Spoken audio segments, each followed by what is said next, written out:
Assalamualaikum warahmatullahi wabarakatuh. Selamat pagi, selamat siang anak-anak. Nah, kemarin kalian semua kan sudah mempelajari perkembangbiakan secara vegetatif dan perkembangbiakan secara generatif. Nah, lanjut ya, kita di sini akan mempelajari mengenai metagenesis pada tumbuhan lumut dan paku, dan kita akan mempelajari teknologi perkembangbiakan pada tumbuhan dan hewan. Oke. Pembelajarannya pertama, kalian bisa menjelaskan macam-macam teknologi perkembangbiakan pada tumbuhan dan hewan. Kemudian dapat menjelaskan proses metagenesis pada tumbuhan paku dan tumbuhan lumut. Kemudian kalian juga bisa menyebutkan persamaan dan perbedaan antara tumbuhan lumut dan tumbuhan paku. Nah, sekarang kita akan mempelajari yang pertama yaitu perkembangbiakan pada tumbuhan paku. Nah, tumbuhan paku sendiri itu perkembangbiakan tumbuhan paku itu menggunakan dengan spora. Untuk ciri-cirinya, tumbuhan paku itu umumnya sudah berupa kormus, yaitu dia memiliki daun, akar, ataupun batang. Nah, perkembangbiakannya pun dengan spora. Kemudian daun paku itu juga memiliki ciri khas, yaitu menggulung pada bagian ujungnya. Kemudian di permukaan bagian bawah daun yang telah dewasa, itu seringkali didapati bintik-bintik hitam yang dinamakan sorus. Nah, ini itu dinamakan sorus, bintik-bintik hitam. Di dalam sorus itu terdapat banyak kotak spora atau sporanium yang dilindungi oleh suatu selaput yang disebut indusium.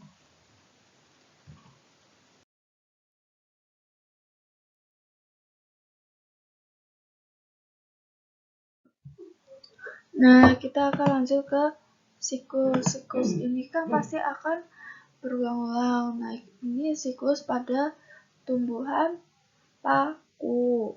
Nah, pertama-tama sporanium ini kan akan pecah, akan mengeluarkan spora. Nah, spora ini akan jatuh pada media tanah dan tumbuh menjadi protalium atau gametofit.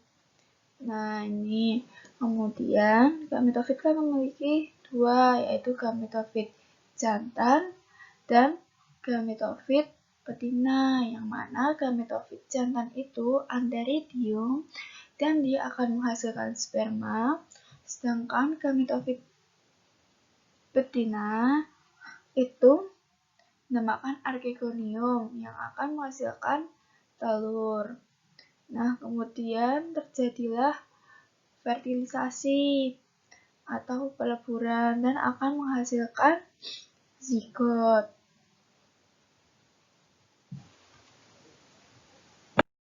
Lalu, ini akan membelah secara mitosis dan menjadi sporofit muda.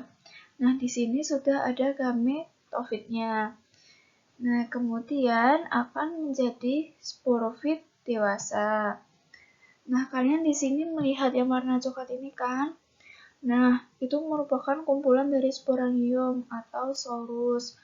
Nah, kemudian ini kan berulang lagi akan menghasilkan sporanium. Nah, sporaniumnya pecah akan menghasilkan spora dan itu akan berulang kembali. Nah, untuk lebih detailnya lagi, Ibu akan menjelaskan lewat bagan. Lanjut ke siklus perkembangbiakan tumbuhan paku. Nah, perkembangbiakan tumbuhan paku ini kan menggunakan spora. Nah, spora akan jatuh pada media tanah dan menjadi protalium. Protalium ini merupakan gametofit yang mana memiliki dua dua gamet jantan, itu antheridium, dan gamet betina, yaitu archegonium. Nah, protalium ini menghasilkan antheridium dan menghasilkan archegonium. Antheridium itu menghasilkan sel gamet jantan, dan archegonium itu menghasilkan sel gamet betina.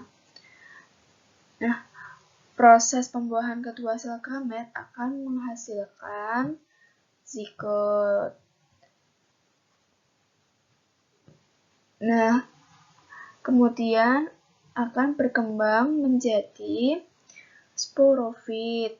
Sporofit itu tumbuhan vakuomosporanya, dan kemudian akan berkembang lagi menjadi sporofil, dan lebih berkembang lagi menjadi sporangium, yang mana atau nama lainnya kantung spora. Nah, nanti akan berkumpul menjadi sorus. Lalu sporangium ini tuh akan pecah dan terbentuklah atau keluarlah spora.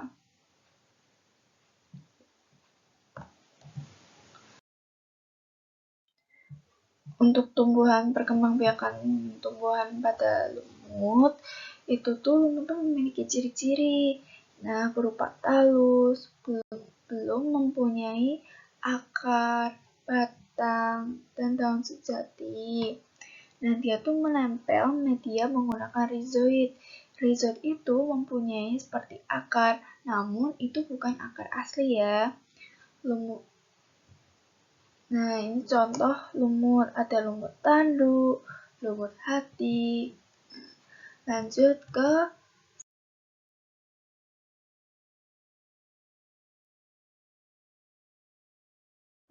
Oke, kita lanjut ke siklus hidupnya pada tumbuhan lumut. Nah, yang namanya siklus itu pasti berulang. Nah, pertama, spora ini kan dihasilkan dari sporangium. Yang mana sporangium itu kantung yang menyimpan spora.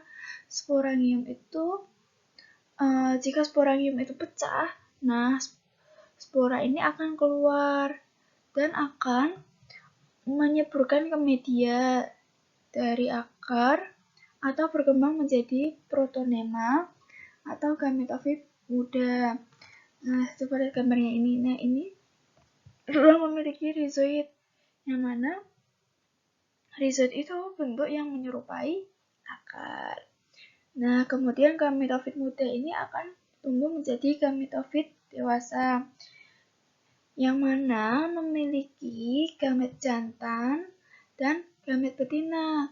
Gamet jantan itu antheridium, dan gamet betina yaitu archegonium.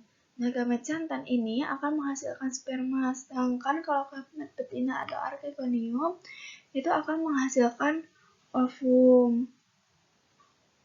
Nah, kemudian lanjut terjadilah fertilisasi atau peleburan hingga terbentuknya zigot. Nah, zigot ini akan berkembang menjadi sporofit atau sporogonium. Lanjut lagi akan berkembang menjadi sporangium dan akan terjadi lagi yaitu mengeluarkan spora. Jadi siklusnya ini berulang-ulang ya. Nah, untuk lebih mudahnya dipahami itu dengan menggunakan bagan selanjutnya.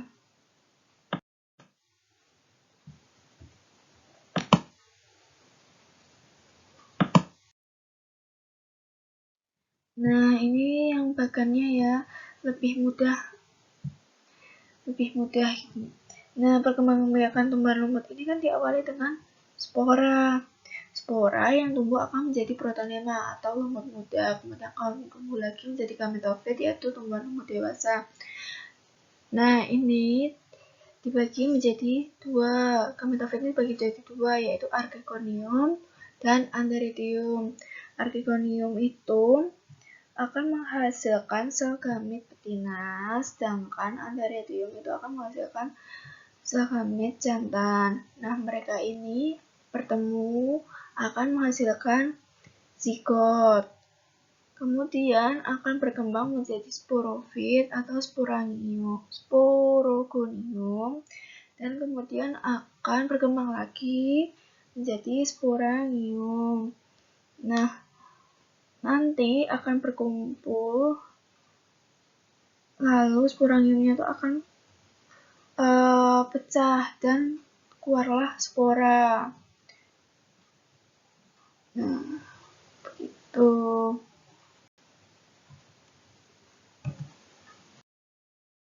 Lanjut ke teknologi perkembangbiakan pada tumbuhan.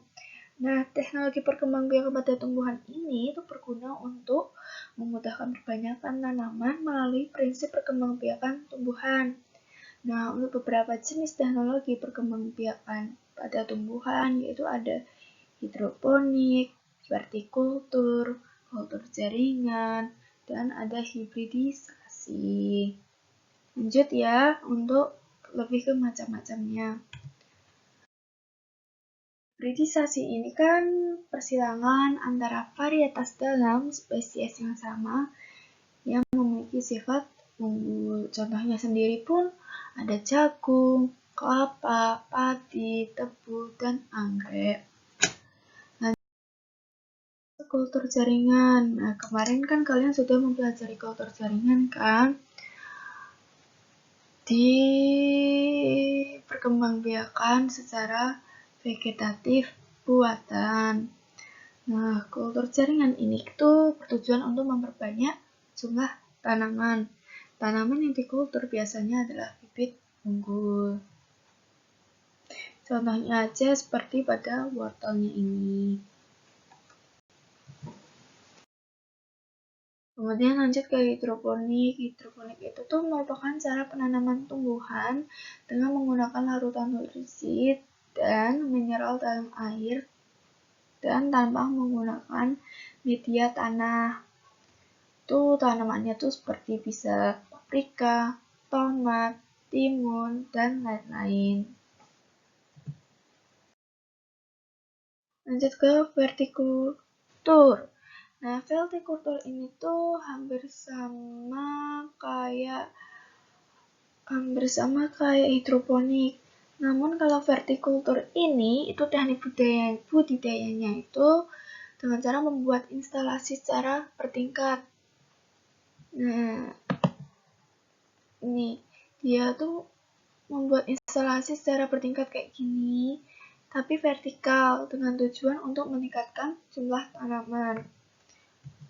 Nah, lanjut ke teknologi perkembangbiakan pada hewan. Nah, teknologi perkembangbiakan pada hewan ini itu tuh bertujuan untuk menghasilkan hewan yang memiliki sifat seperti yang diinginkan. Contoh penerapan teknologinya sendiri itu dengan cara inseminasi buatan atau kawin suntik dan cloning. Nah, ini macam-macamnya yaitu ada cloning. Cloning itu contohnya pada domba doli. Nah, ini proses secara domba doli. Jadi, cloning itu adalah menggunakan sel somatik makhluk hidup multiseluler untuk membuat satu atau lebih individu dengan materi genetik yang sama atau identik. Oke, lanjut. Inseminasi buatan atau kawin suntik. Nah, inseminasi buatan sendiri itu proses memasukkan sperma hewan jantan ke dalam tubuh hewan betina yang dilakukan dengan bantuan alat tertentu atau alat suntik. Nah, dapat dilihat seperti gambar berikut. Nah, ini seorang yang sedang memberikan inseminasi buatan atau memasukkan sperma hewan jantan tadi ke dalam tubuh hewan betina menggunakan alat suntik. Nah, ini alat suntiknya. Oke, baik anak-anak, apakah ada pertanyaan? Jika masih belum paham bisa ditanyakan. Terima kasih. Jangan lupa untuk mengerjakan LKPD ya, sebagai absennya. Dan untuk menambah nilainya, untuk ada nilainya. Terima kasih.